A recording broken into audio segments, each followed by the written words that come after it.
본 동영상은 행정안전부와 한국정보화진흥원의 지식정보자원관리 사업으로 제작되었습니다.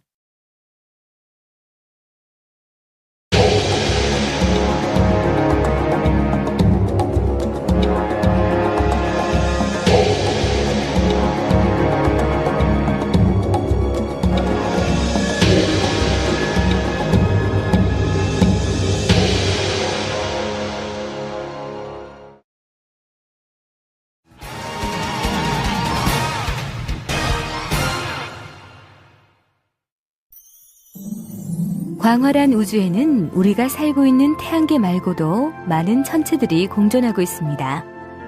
별, 성운, 성단, 은하라 불리는 신비한 천체들이 그 주인공이죠. 이 넓은 우주에서 가장 기본이 되는 천체는 바로 별입니다. 별은 또 다른 이름으로 항성이라 불립니다. 그럼 우리가 이야기하는 별, 항성이라고 불리는 이 천체는 과연 무엇일까요? 별이 왜 반짝일까요? 별은 태양의 빛을 받아서 반짝이는 거라고 생각합니다. 모르겠어요. 반사해서. 태양빛 반사해서. 그러니까 태양빛에 반사돼서 반짝이는 것 같아요. 별은 한마디로 정의하면 스스로 빛을 내는 천체라고 이야기할 수 있습니다. 그렇다면 별들은 어떻게 스스로 빛을 낼 수 있는 걸까요? 그 해답은 별 중심부에서 일어나는 핵융합 반응에서 찾을 수 있습니다. 핵융합 반응은 두 개의 원자핵이 모여서 하나의 무거운 원자핵을 이루는 것을 말하는데, 젊은 별에서 일어나는 핵융합 반응은 4개의 수소가 1개의 헬륨 원자로 변하는 과정에서 약간의 질량이 손실되며 그 손실된 질량이 에너지로 나오게 되는 것입니다.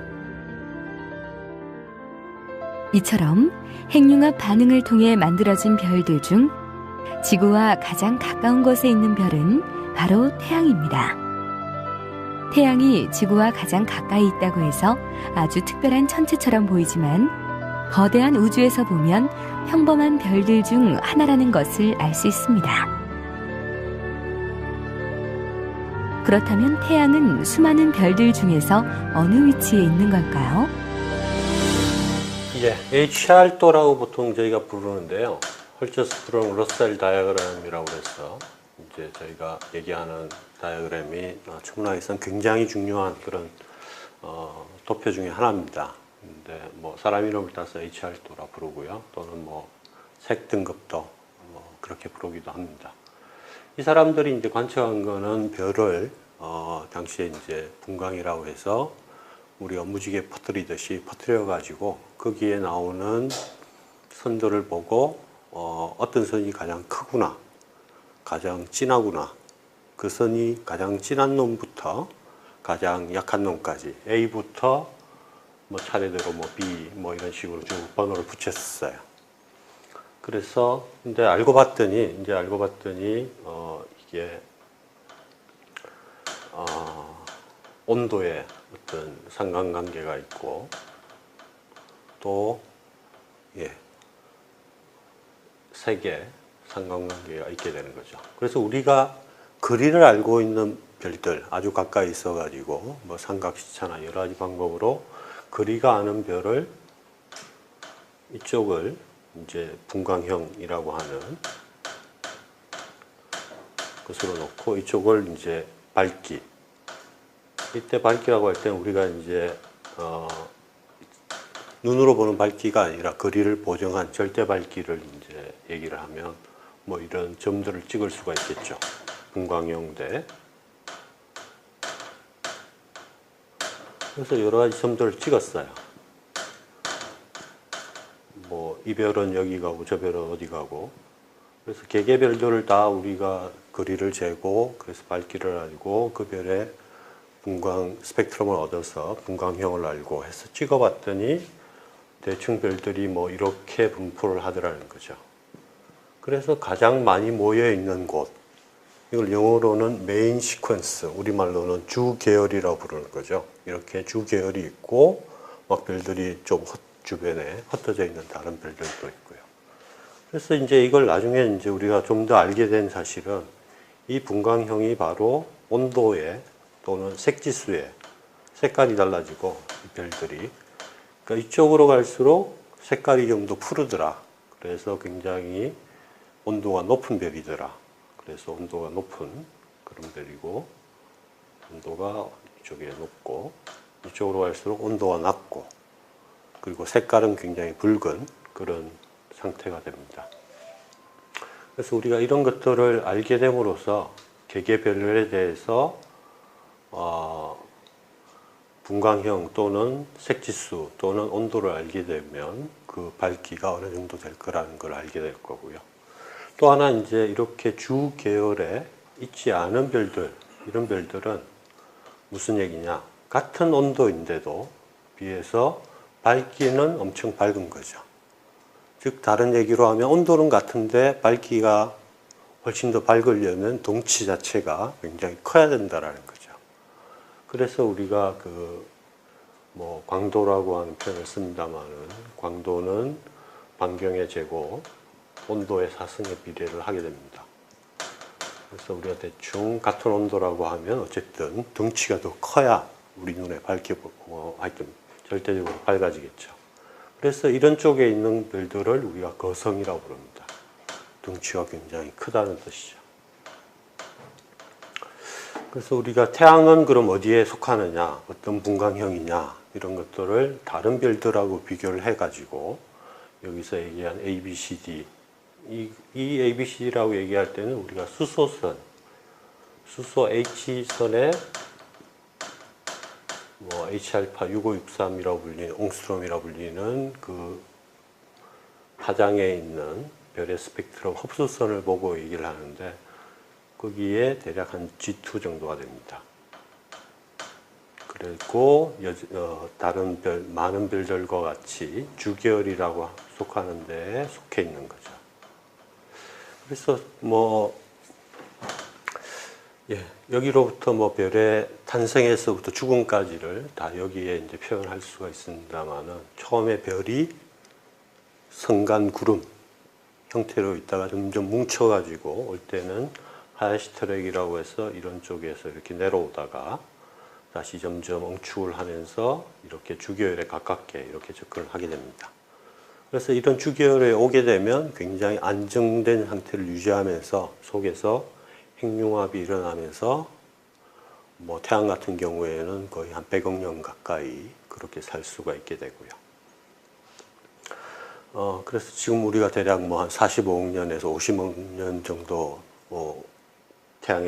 태양 또는 태양계의 나이가 그 정도라고 그러죠. 그래서 앞으로도 별일 없이 한 40억 년, 50억 년 살 겁니다. 근데 이쪽에 있는 상대적으로 밝은 놈들, 온도도 높고 밝은 놈들은 태양에 비해서 훨씬 짧고 굵게 삽니다.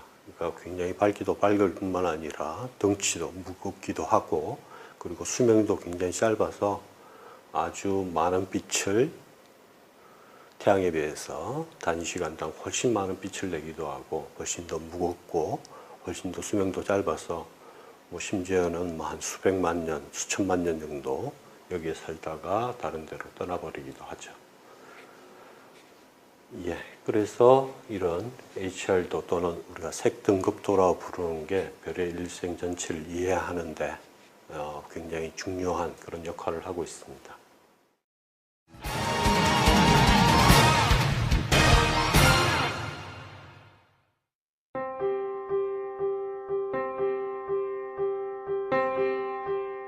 이렇게 우주엔 스스로 빛을 내는 수없이 많은 별들이 있습니다. 별들이 무리지어 모여있는 천체를 우리는 성단이라고 부릅니다. 별들이 모여 성단을 이루는 이유는 별들이 하나의 성운에서 동시에 만들어지기 때문입니다. 이렇게 생성된 별들은 각각 질량의 차이는 있으나 한 장소에서 만들어져 성단을 이루는 것입니다. 하지만 성단의 모양은 제각기 다르죠. 성단은 그 모양에 따라서 크게 구상성단과 산계성단으로 분류할 수 있습니다. 구상성단은 그 모양이 둥근 공과 비슷하다고 해서 붙여진 이름입니다. 구상성단에는 수만 또는 수백만 개의 별들이 보시는 것처럼 둥근 모양으로 빽빽하게 모여 있습니다. 구상성단은 주로 종족 2형 별이라고 불리는 늙은 별들로 구성되어 있으며 별들은 보통 크기가 크고 표면 온도가 낮으며 대류층이 깊은 적색 거성이 많이 포함되어 있습니다. 붉은색 별들이 둥근 모양으로 모여 있는 것이 보이나요? 이것이 바로 구상성단입니다. 그럼 더 재밌는 구상성단을 만나볼까요? 이 성단은 북반구에서 가장 유명한 헤라클레스 구상성단입니다. 참 많은 별들이 모여 있죠? 약 10만 개의 별들로 이뤄졌으며 헤라클레스 별자리 가까이에 위치해 있습니다. 그래서 이름도 헤라클레스 구상성단이라 붙여진 거죠.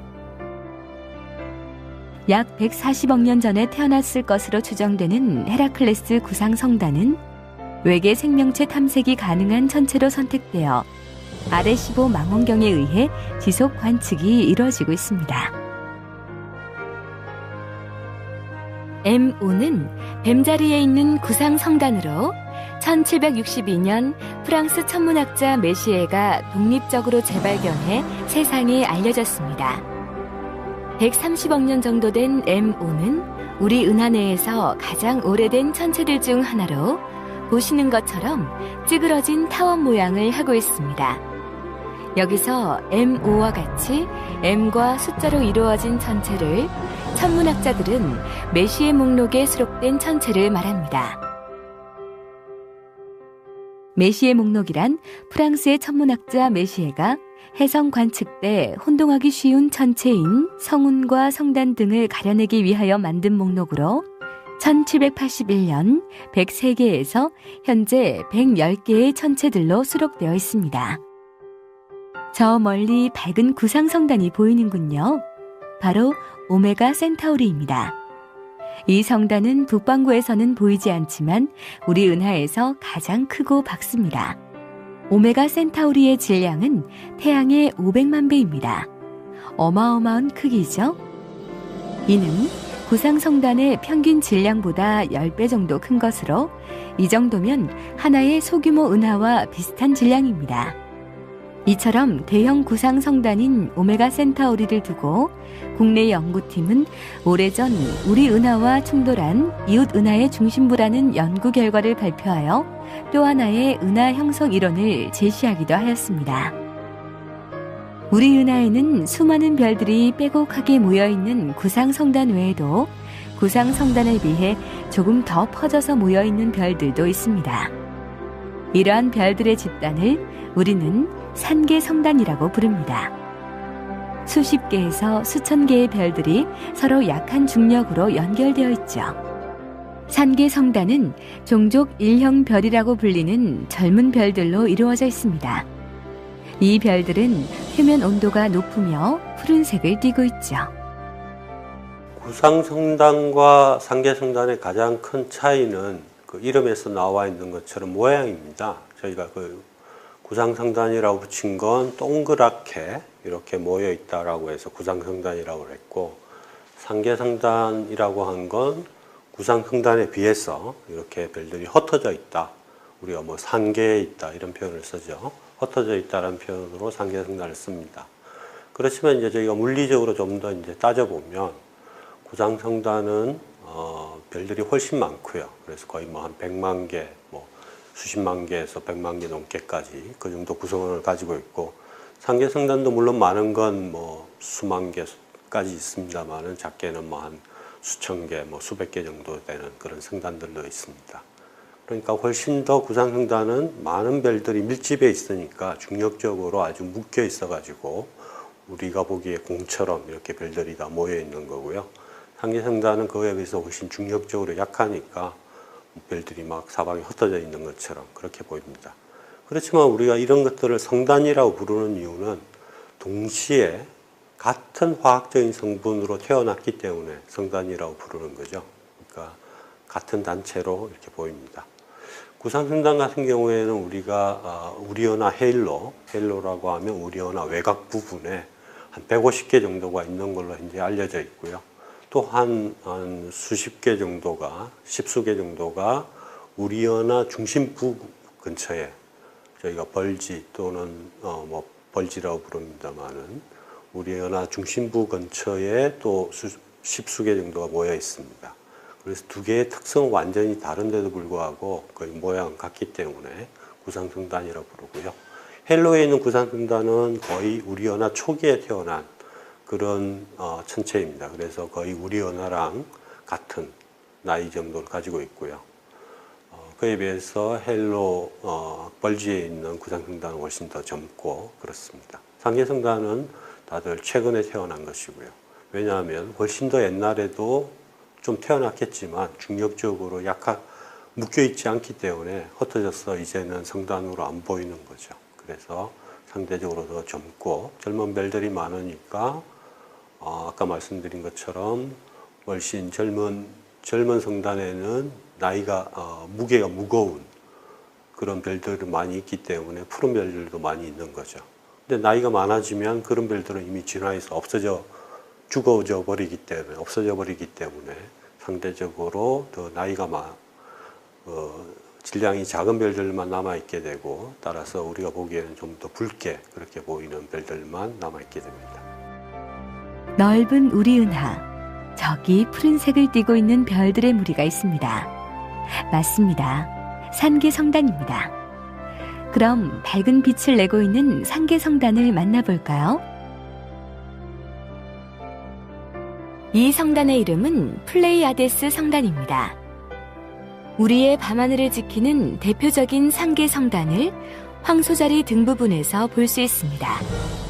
500개가 넘는 어두운 별들로 구성되어 있으며 이 별들의 나이는 약 10억 년, 태양의 나이 5분의 1 정도라고 하니 아주 젊은 별이죠. 눈으로 볼 수 있는 별은 7개 정도로 우리나라에서는 좀생이 별이라고 부릅니다. 지금 보시는 상계성단은 북반구에 위치한 마차부 자리에서 볼 수 있는 M37입니다. 약 3억 년 전에 형성되었으며 500개 이상의 별들로 이루어져 있습니다. M47은 50여 개의 별로 이루어진 상계성단으로 하늘의 남반구에서 볼 수 있습니다. 1억 3천만 년 전에 탄생되었으며 1762년 M37과 함께 천문학자 메시에가 독립적으로 재발견해 세상에 알려졌습니다. 현재는 태양계로부터 점점 멀어지고 있는 성단입니다.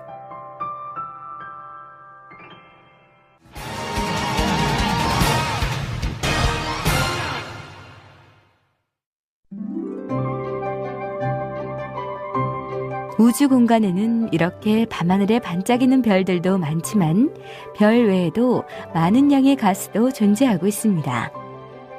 이러한 가스들도 무리지어 모여있는 별들처럼 높은 밀도를 보이며 한 곳에 밀집해 있는 경우가 많습니다. 우리는 그것을 성운이라고 부릅니다.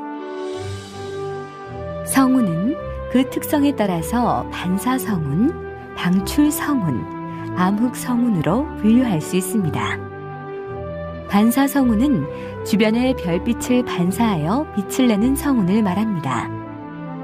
반사성운은 주변의 먼지에 따라서 달라질 수도 있으나 대부분의 경우 푸른색을 보이고 있습니다. 이렇게 대부분의 반사성운이 푸른색을 띠는 이유는 먼지에 의해 산란이 파장이 긴 붉은색 빛에 비해 파장이 짧은 푸른 빛에서 잘 일어나기 때문입니다. 광활한 우주를 떠도는 가스와 먼지들이 만들어낸 신비한 반사 성운들을 만나볼까요? 오리온 자리에 푸른색 1등급 별인 니켈의 빛을 반사해 나타나는 이 성운은 마기할멈 성운이라는 아주 재미난 이름을 가지고 있습니다.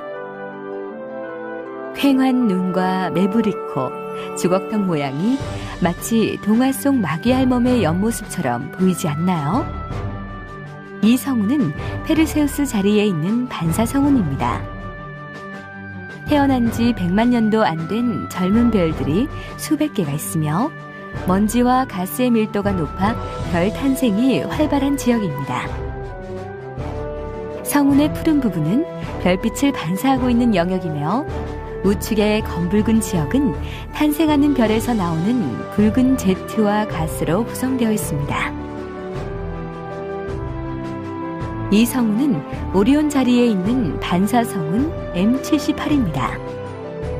먼지 구름이 별빛의 푸른색을 반사해 마치 가스 구름이 빛을 발하는 것처럼 보입니다. 또한 M78에는 45개의 황소자리 T형 변광성이 발견되었습니다. 황소자리 T형 변광성은 매우 젊어서 활발한 활동을 보이고 있으며 밝기가 변하는 별로서 시간이 지나면 주계열성이 될 것입니다. 성운 중에는 반사 성운과 달리 스스로 빛을 내는 방출 성운도 있습니다. 방출 성운은 성운 가운데 매우 뜨겁고 밝은 별이 있어서 이 별에서 나온 강렬한 자외선이 주변의 기체를 자극해 스스로 빛을 내고 있습니다. 방출 성운과 반사 성운이 있는데요. 이게 우리가 형태적으로 크게 구분을 가지는 않습니다. 물론 이제 저희가 약간 더 방출 성운이 반사 성운이 좀 더 푸른 빛을 띈다 뭐 이런 느낌은 있지만 뭐 그렇다고 해서 방출 성운 중에 푸른색 방출 성운은 없느냐 그건 아니거든요. 그래서 저희가 뭐 형태, 뭐 색깔이나 형태 같은 면에서 구분을 할 수가 없지만 그 성운이 내는 빛의 기작, 그 메커니즘을 보면 우리가 뚜렷하게 구분이 갑니다. 즉 방출 성운은 천체로 주변에 있는 밝은 천체로부터 오는 빛을 스스로 흡수를 해서 자기가 다시 빛을 내놓는 거고요. 그러니까 물론 이제 어딘가에 여론이 있어서 또는 뭐가 있어야 빛을 내니까 저희가 눈으로 볼 수 있는 빛을 내려면 그만한 에너지원이 있어야 되니까 그게 성운 자체가 될 수는 없고 주변에 다른 뭐 굉장히 밝은 별이나 뭐 그런 에너지원으로부터 얻어가지고 스스로 그걸 소화한 다음에 빛을 내놓는 거고요. 반사성운은 우리가 낮에 하늘이 파랗게 보이는 것처럼 그 주변에 있는 그런 광원을 산란을 시켰어. 그러니까 소화하지 않고 바로 약간의 산란을 통해서 우리 눈에 들어오도록 하는 그런 차이입니다. 그렇다면 방출 성운, 그들의 화려한 모습을 감상해 볼까요? 나비가 날개를 펼친 듯한 모습의 이 성운은 우리에게 가장 잘 알려진 방출 성운인 오리온 대성운입니다. 별 탄생이 활발하게 이뤄지는 성운으로 현재도 별이 계속 탄생하고 있습니다.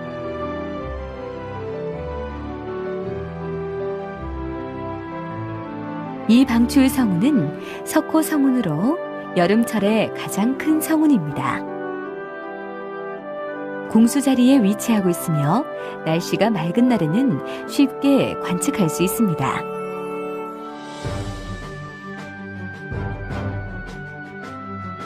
이 성운의 이름은 북아메리카 성운입니다. 북미 대륙의 모습과 닮았다 해서 붙여진 이름이죠. 여러분 눈에도 닮아 보이나요? 여름철 백조 자리의 알파별 대내부의 동북쪽에서 만날 수 있으며 밤하늘이 어두운 지역에서는 망원경 없이 맨눈으로도 볼 수 있을 만큼 밝은 빛을 띠고 있습니다. 앞서 만나본 성운들은 빛을 반사하거나 스스로 빛을 내는 성격을 띠고 있다면 암흑성운은 주변의 밝은 성운이나 별빛을 가려서 어둡게 보이는 성운입니다. 암흑성운은 그 자체는 빛을 내지 않지만 배후의 별이나 발광성운의 빛을 흡수하기 때문에 우리에게는 검은 덩어리 또는 띠 모양으로 관측되고 있습니다. 암흑성운 중 가장 잘 알려진 성운은 말머리 성운입니다. 멀리 말머리 모양으로 솟아있는 암흑성운이 보이나요? 이 독특한 말머리 성운의 모습은 방출 성운 앞에 빛을 내지 못하는 성운이 있어서 주로 성운을 구성하는 성간 먼지에 의해 빛이 가려진 모습이 마치 말머리 모양처럼 보이고 있는 것입니다. 이 암흑성운은 모습이 흡사 담뱃대에서 연기가 올라오는 것처럼 생겼군요. 그래서 이름도 담뱃대 암흑성운이라고 불립니다. 성간 티끌이 주변의 별빛을 차단하면서 이런 신비로운 모습을 보이고 있습니다.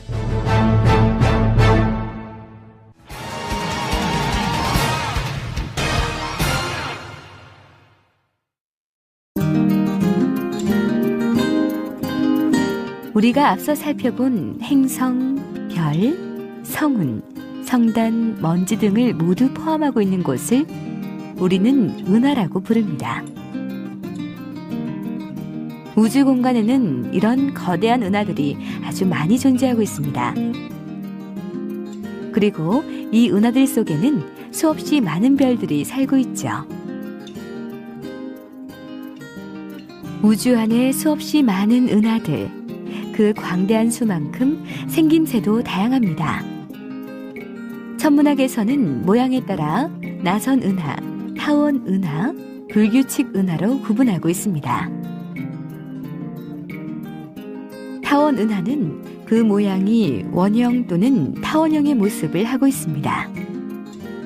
타원 은하는 모양이 얼마나 찌그러졌나에 따라서 다시 E0에서 E7까지 분류할 수 있습니다. E0는 거의 원형 은하이며 E7으로 갈수록 관측된 타원의 정도가 평평해짐을 알 수 있습니다. 그리고 타원 은하는 은하의 마지막 진화 단계이며 별의 생성이 활발하지 않고 늙고 오래된 은하로 알려져 있었으나 관측 기술이 발달하면서 중심부를 관측한 결과 몇몇 타원 은하에는 중심에서 많은 별들이 탄생하고 있다는 것을 관측했고, 이런 새로운 관측 결과에 의해 많은 이론들이 바뀌고 있습니다. 타원 은하 외에 우리가 가장 흔히 볼 수 있는 은하가 바로 나선 은하입니다. 우리가 살고 있는 태양계를 포함하는 우리 은하도 이 나선 은하의 모습을 띠고 있습니다. 수많은 은하들 중 가장 많은 비중을 차지하고 있죠. 나선 은하는 모두 나선팔을 가지고 있는 것이 가장 큰 특징입니다. 나선팔이 어디에서부터 시작되느냐에 따라서 정상 나선 은하와 막대 나선 은하로 분류할 수 있죠. 정상 나선 은하는 보시는 것처럼 은하의 핵에서부터 나선팔이 시작되는 은하를 가리킵니다. 이와 반대로 막대 나선 은하는 중심을 가로지르는 막대 물질의 끝부분에서부터 나선팔이 시작되고 있습니다. 불규칙 은하는 앞서 만나본 타원 은하나 나선 은하처럼 일정한 모양을 갖추고 있는 은하가 아니라 불규칙한 모습을 보이고 있는 은하를 이야기합니다. 이러한 불규칙 은하에는 유명한 소마젤란 은하, 대마젤란 은하가 있습니다.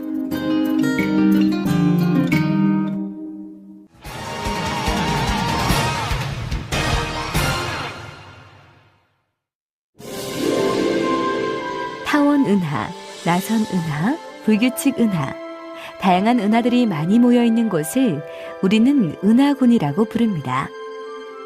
일반적으로 은하군에는 수십 개의 은하가 포함되어 있습니다. 이곳에서 은하들은 약하거나 또는 강한 중력으로 서로 이어져 있습니다. 그리고 그보다 거대한 은하단이 있습니다.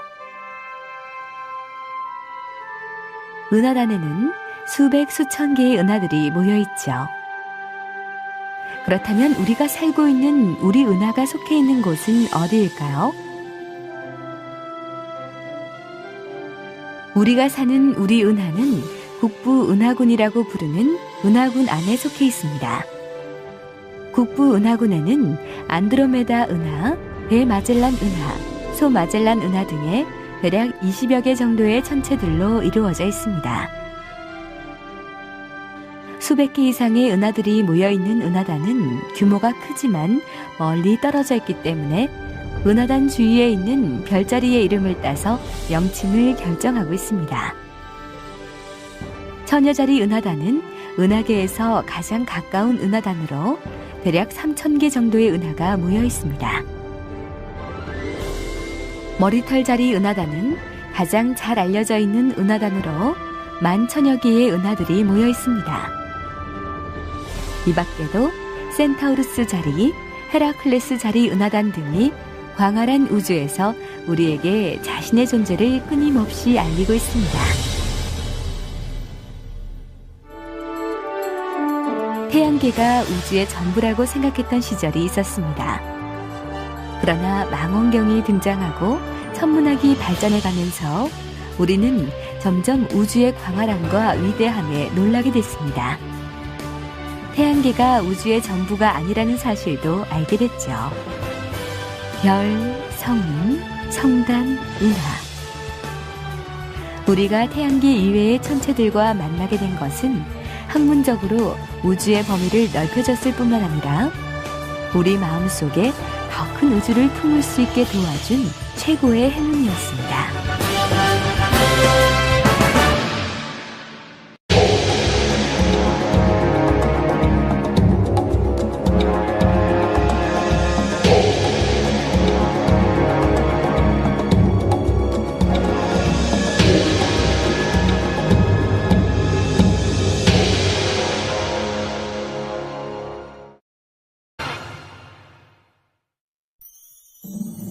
광활한 우주에는 우리가 살고 있는 태양계 말고도 많은 천체들이 공존하고 있습니다.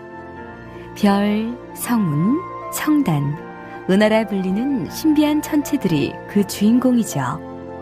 이 넓은 우주에서 가장 기본이 되는 천체는 바로 별입니다.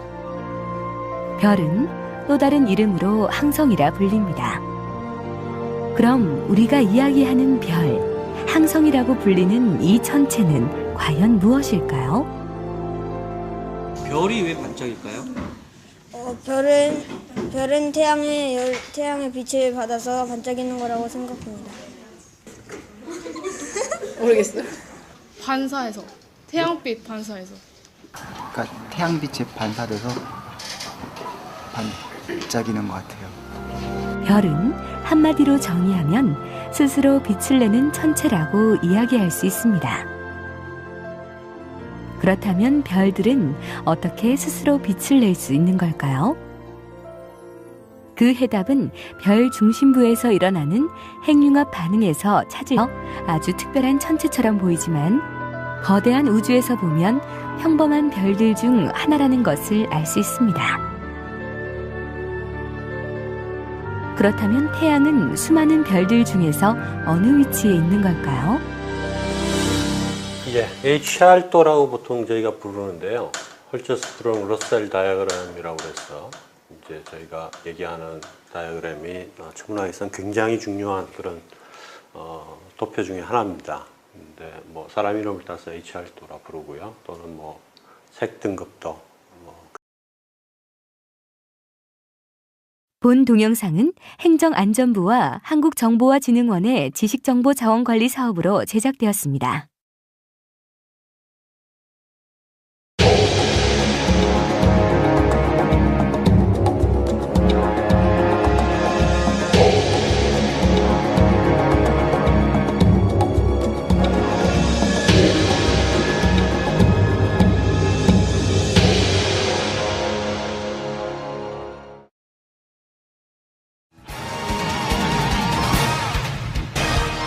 수 있습니다.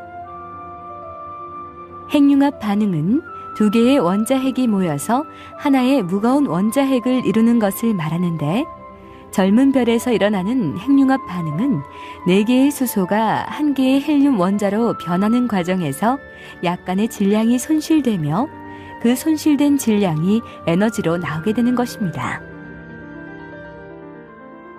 이처럼 핵융합 반응을 통해 만들어진 별들 중 지구와 가장 가까운 곳에 있는 별은 바로 태양입니다. 태양이 지구와 가장 가까이 있다고 해서